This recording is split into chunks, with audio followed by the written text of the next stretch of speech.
आज की इस वीडियो में हम विद्युत सेल को पढ़ते हैं। विद्युत सेल का जैसे ही नाम आपके सामने आता है तो आपको ड्राई सेल जो हम घड़ी में काम में लेते हैं या फिर आप टॉर्च में काम में लेते हैं उसकी आपको तुरंत याद आ जाती है। एक सेल और आपके घरों में जो इन्वर्टर बैटरी होती है, इन्वर्टर लगा हुआ रहता है तो उसकी जो बैटरी होती है उसमें भी आपको यानी कि वो सेल याद आ जाता है कि एक बड़ा सा सेल है जो हमारे घरों में लगा हुआ है, बैटरी है। अब देखिए कि विद्युत सेल होता क्या है। विद्युत सेल वास्तव में एक ऐसी डिवाइस है जो किसी भी परिपथ में विद्युत धारा को नियत बनाए रखती है। अर्थात किसी भी परिपथ में किन्हीं दो बिंदुओं के बीच में अगर आपको विभवांतर को नियत बनाए रखना है तो आप एक युक्ति काम में लेते हो जिसे क्या कहते हैं, हम विद्युत सेल कहते हैं। ठीक है। विद्युत सेल रासायनिक ऊर्जा को विद्युत ऊर्जा में बदलता है। मतलब विद्युत सेल एक डिवाइस है जो केमिकल एनर्जी को इलेक्ट्रिकल एनर्जी में क्या करती है, कन्वर्ट करती है। ठीक है। विद्युत सेल को हम एक तो इस प्रकार से रिप्रेजेंट करते हैं, एक बड़ी लाइन होती है और एक छोटी लाइन होती है। इस बड़ी लाइन का जो पोटेंशियल है वो हाई पोटेंशियल होता है, उच्च विभव, और जो छोटी लाइन का पोटेंशियल है वो लो पोटेंशियल होता है, मतलब कि निम्न विभव। ठीक है। सेल को जब हम किसी बाह्य परिपथ से जोड़ देते हैं, इस टाइप से आपने कोई भी एक लोड ले लिया, लोड रेसिस्टेंस आर ले लिया, इसके साथ आपने जोड़ दिया। ये आर आपकी ट्यूबलाइट हो सकती है, ये आर आपका बल्ब हो सकता है, पंखा हो सकता है, और भी कोई भी डिवाइस हो सकती है। तो इस परिपथ को हम कहते हैं बंद परिपथ, यानी कि जो सेल है वो ऑन कंडीशन में है। सेल से इसमें क्या हो रही है, इसमें करंट फ्लो हो रही है, कितनी आई करंट फ्लो हो रही है। ठीक है। और यदि हम इसको यहाँ से हटा दें, मतलब कि आपने कुंजी लगा दी, यहाँ पे की लगा दी और ये डिस्कनेक्ट आपने कर दिया, तो इसे कहेंगे अपन सेल खुले परिपथ में है। ठीक है। आगे अब देखो कि विद्युत जो सेल होता है, थोड़ा सा इसका हम संरचना का डिस्कस कर लेते हैं। हालांकि ये केमिस्ट्री में है संरचना, आपको तो बस ये पता होना चाहिए कि उच्च विभव और निम्न विभव से विद्युत भाग बल और टर्मिनल जो वोल्टेज है उनमें क्या मेन डिफरेंस है। वही ये तीनों टॉपिक, विद्युत भाग बल, टर्मिनल वोल्टेज और सेल का आंतरिक प्रतिरोध, ये तीनों टॉपिक हम इस वीडियो में पढ़ेंगे। ठीक है। अब देखिए, ऐसे समझिए आप कि सेल में क्या होता है कि सेल के अंदर एक जैसे कोई भी एक पॉट है और सेल के अंदर दो इलेक्ट्रोड इसमें डूबे हुए रहते हैं। ये इलेक्ट्रोड डूबे हुए हैं ये, और सेल में एक द्रव के अंदर ये दोनों इलेक्ट्रोड डूबे हुए रहते हैं। तो इसे जो द्रव होता है इसी को हम क्या कहते हैं, विद्युत अपघट्य कहते हैं। ये आपका है विद्युत अपघट्य। ठीक है। जैसे लेड जो एसिड सेल होता है उसके अंदर अगर हम बात करें तो H2SO4 मतलब सल्फ्यूरिक जो एसिड है वो आपका क्या होता है, विद्युत अपघट्य होता है। ठीक है। और ये लेड एसिड सेल में अगर अपन बात करें तो ये पॉजिटिव टर्मिनल है और ये आपका नेगेटिव टर्मिनल है। तो नेगेटिव टर्मिनल तो Pb का है और ये आपका PbO2 लेड ऑक्साइड का बना हुआ है। H2SO4 H2 और SO4 2 माइनस में क्या हो जाएगा, ये टूट जाएगा। मतलब कि H2 भी हम क्या करेंगे, H प्लस और H प्लस में टूट जाएंगे। उससे क्या होगा, ये प्लेट पॉजिटिव होगी और SO4 से ये प्लेट कैसी होगी, आपकी नेगेटिव होगी। ठीक है। अब आगे समझिए। अब हम जब विद्युत अपघट्य को पढ़ रहे हैं तो क्यों ना हम सेल के आंतरिक प्रतिरोध को पहले पढ़ लेते हैं।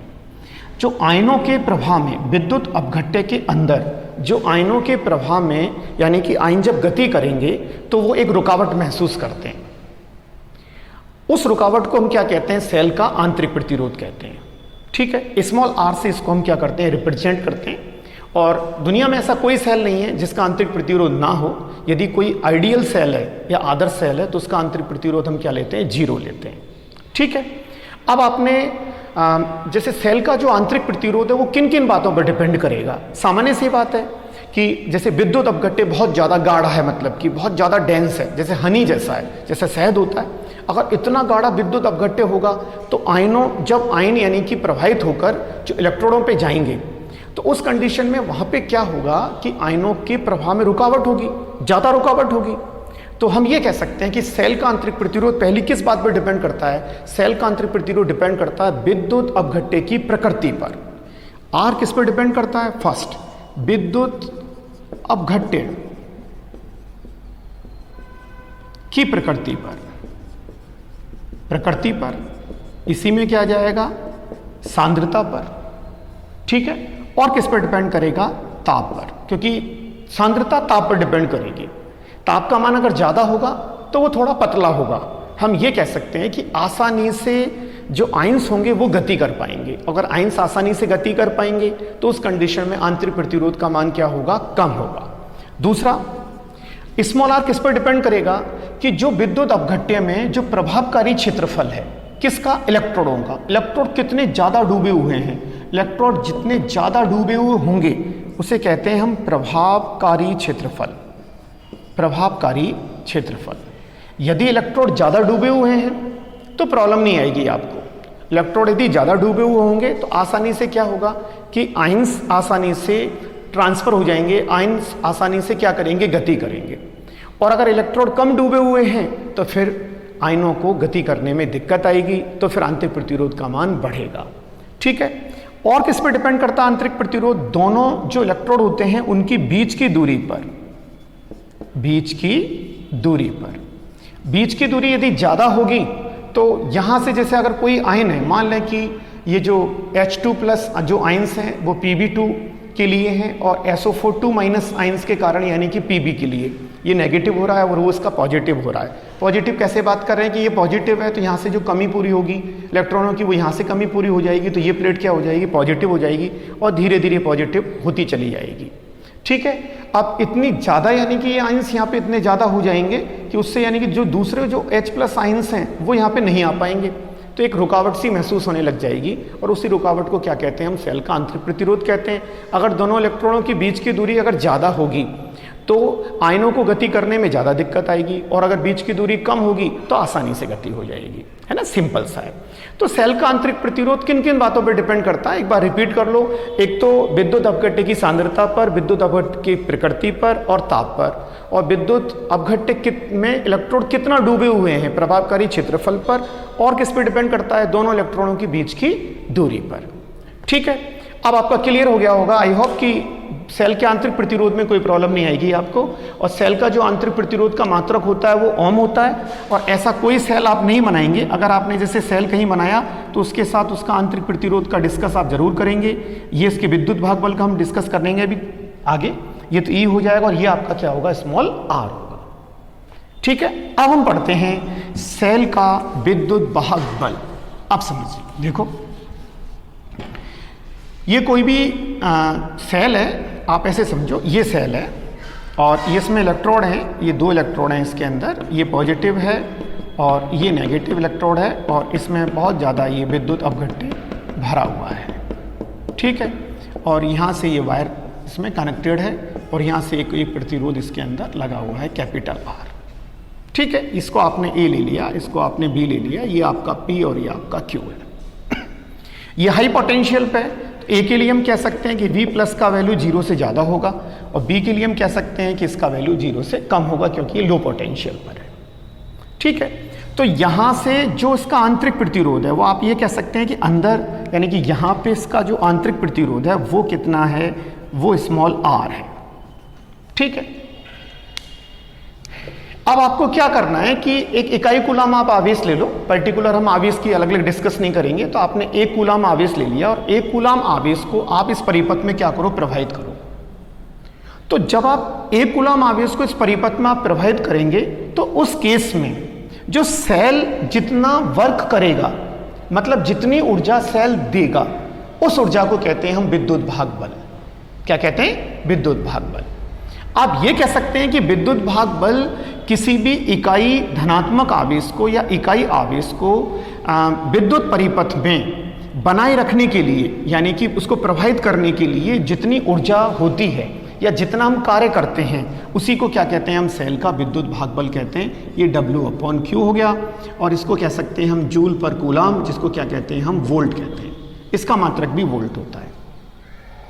या फिर आप ये कह सकते हो कि जो सेल है वो क्या कर रहा है कि 2 बिंदुओं के मध्य विभवांतर को स्थापित कर रहा है, धारा के मान को क्या कर रहा है, फिक्स कर रहा है, मतलब कि नियत बनाए रख रहा है धारा के मान को, ठीक है। और जो परिपथ में आवेश तो पहले से ही मौजूद है, तो सेल कहीं पर भी हम ये नहीं कह सकते हैं कि सेल कोई आवेश का सोर्स है। सेल तो किसका सोर्स है, एनर्जी का सोर्स है। सेल क्या कर रहा है कि उस आवेश को, जब आवेश उसके अंदर जो फ्लो हो रहा है मतलब कि, तो उसके फ्लो को बनाए रख रहा है, मतलब कि उसको फ्लो होता रहेगा, मतलब अगर सेल है तो। और अगर सेल अगर हटा देंगे हम तो फिर उसका फ्लो क्या हो जाएगा, फ्लो टूट जाएगा। ठीक है, तो आप ये भी कह सकते हो कि यदि कोई भी सेल खुले परिपथ में है, तो खुले परिपथ में है तो यहां से आपने स्टार्ट किया और पूरे परिपथ में उस आवेश को आपको क्या करना है, जैसे प्रवाहित करना है। ठीक है, तो उसके सिरों पर जो वोल्टेज होगा वो क्या होगा, आपका विद्युत भाग बल होगा। ठीक है, वो विद्युत भाग बल होगा। तो आप ये कह सकते हैं कि आप इसमें बाहर भी आ रहे हो P से, और आपको यानी कि आप Q तक आ रहे हो, और फिर आप टर्मिनल के अंदर भी आ रहे हो, कहां से, B से A तक आ रहे हो। ठीक है, तो खुले परिपथ में सेल के सिरों पर जो वोल्टेज होता है उसी को हम क्या कहते हैं, विद्युत भाग बल कहते हैं। विद्युत भाग बल को हम किससे रिप्रेजेंट करते हैं, E से रिप्रेजेंट करते हैं। तो जो E होगा आपका वो क्या होगा, एक तो V प्लस होगा, और V प्लस में से लो पोटेंशियल को आप सब्ट्रैक्ट करो तो ये हो जाएगा V plus plus V minus, मतलब इन दोनों के योग के बराबर होगा। ठीक है, अब पढ़ते हैं हम टर्मिनल वोल्टेज। अब आपने सेल को किसी बंद परिपथ में ले लिया, तो बंद परिपथ में लेने के बाद आपको यदि किन्हीं दो बिंदुओं के बीच में वोल्टेज स्थापित करना है तो वो जो वोल्टेज होगा उसी को कहेंगे हम टर्मिनल वोल्टेज। टर्मिनल वोल्टेज में हम केवल और केवल किसका डिस्कस कर रहे हैं, आप P से और Q का डिस्कस कर रहे हो, जबकि विद्युत भाग बल में हम पूरा डिस्कस कर रहे थे। P से हम Q पर जा रहे थे और फिर Q से, मतलब कि B से हम कहां पे आ रहे हैं, A पे आ रहे हैं, यानी कि पूरा एक साइकिल कंप्लीट कर रहे हैं। वो तो क्या हो जाएगा, आपका विद्युत भाग बल। और यदि हम बंद परिपथ की बात करें तो उस कंडीशन में जो V का जो वैल्यू होगा, V का वैल्यू वो वास्तव में क्या होगा, E होगा, और उसी में से ही आपको IR, जो IR आपका क्या है, ये पोटेंशियल ड्रॉप है, लॉस्ट पोटेंशियल है, लॉस्ट यानी कि जो विभव है वो कहां से, ये जो स्मॉल r है इसके सिरों पर जितना विभव है वो है। इसको आप ऐसे लिख सकते हो कि E का जो वैल्यू होगा वो V प्लस IR होगा। अब तो समझ में आ गया होगा, क्योंकि IR कहां से डेवलप हुआ है, ये जो आंतरिक प्रतिरोध था इसके सिरों में, यानी कि इसमें धारा कितनी प्रवाहित हो रही थी, I, तो इसके सिरों पर जो वोल्टेज होगा वो कितना होगा, IR। ठीक है, तो जो विद्युत भाग बल है वो एक तो V यानी कि IR, VIR प्लस IR। ठीक है, I को कॉमन ले लो तो ये हो जाएगा आपका R plus R is equal to E, तो I हो जाएगा आपका E upon R plus R। और यदि किसी सेल का आंतरिक प्रतिरोध कितना हो, 0 हो, आदर्श अगर कोई सेल है तो उस कंडीशन में जो टोटल करंट फ्लो होगा वो कैपिटल R में होगा। R क्या है आपका, कोई भी बाह्य प्रतिरोध है। आप तो आप ये कह सकते हो, आप ऐसे समझिए कि यदि कोई परिपथ बंद है, बंद परिपथ में किन्हीं दो बिंदुओं के बीच में जो वोल्टेज होता है उसे कहते हैं हम टर्मिनल वोल्टेज। ठीक है, और विद्युत भाग बल की अगर अपन बात करते हैं तो खुले परिपथ में जो इकाई धनात्मक आवेश को एक पूर्ण चक्कर यानी कि पूरे परिपथ में प्रवाहित करने के लिए जितनी ऊर्जा की आवश्यकता होती है, जितना हम कार्य करते हैं उसे क्या कहते हैं, हम विद्युत भाग बल कहते हैं।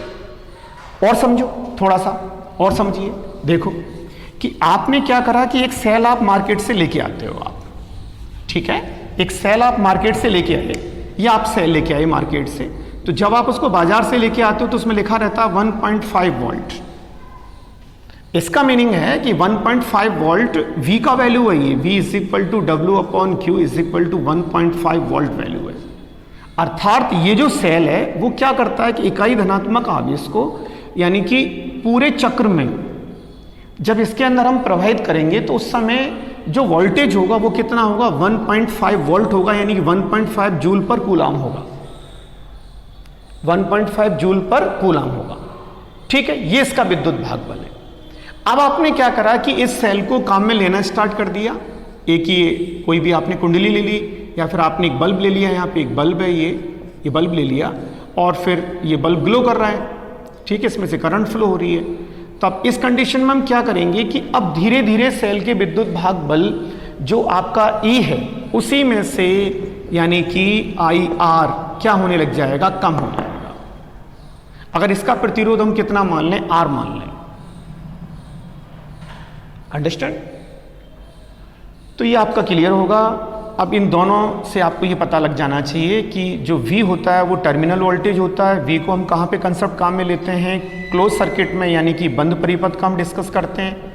और जो E होता है वो कहाँ पे यूज़ में लेते हैं? हम खुले परिपथ का डिस्कस करते हैं। ठीक है? और ये तीनों में रिलेशन है, V is equal to E minus IR। ये रिलेशन है किसमें? टर्मिनल वोल्टेज में, विद्युत भाग बल में और सेल के आंतरिक प्रतिरोध में। और जब हम चार्जिंग करते हैं, ये तो निरावेशन की प्रक्रिया होती है। जब से आप मोबाइल को चार्ज करते हो तो उस कंडीशन में V is equal to E plus IR, जो लॉस है उसको हम क्या करते हैं? उसमें कंप्लीट करते हैं। चार्ज होने के बाद दोबारा से फिर वही R की टर्म में, यानी कि IR उसमें से क्या कर लेते हैं? हम लॉस्ट कर लेते हैं। तो आई होप आपको ये अच्छे से समझ में आ गए होंगे। बस बार बार एक ही बात को हम रिपीट कर रहे हैं कि सेल का जो विद्युत भाग बल है वो खुले परिपथ में सेल के टर्मिनलों पर जो वोल्टेज होता है उसी को क्या कहते हैं? हम सेल का विद्युत भाग बल कहते हैं। और यदि हम डिस्कस करें किसका? बंद परिपथ के लिए बात करें तो उसे हम क्या कहते हैं? टर्मिनल वोल्टेज कहते हैं। ठीक है? तो आई होप आपको ये वीडियो बहुत अच्छा लगा होगा। अगर वीडियो आपको अच्छा लगता है तो वीडियो को लाइक करें, सब्सक्राइब करें, जिससे कि नेक्स्ट नोटिफिकेशन आपको मिलते रहें। और नेक्स्ट वीडियो में फिर मिलते हैं। जब तक के लिए गुड बाय।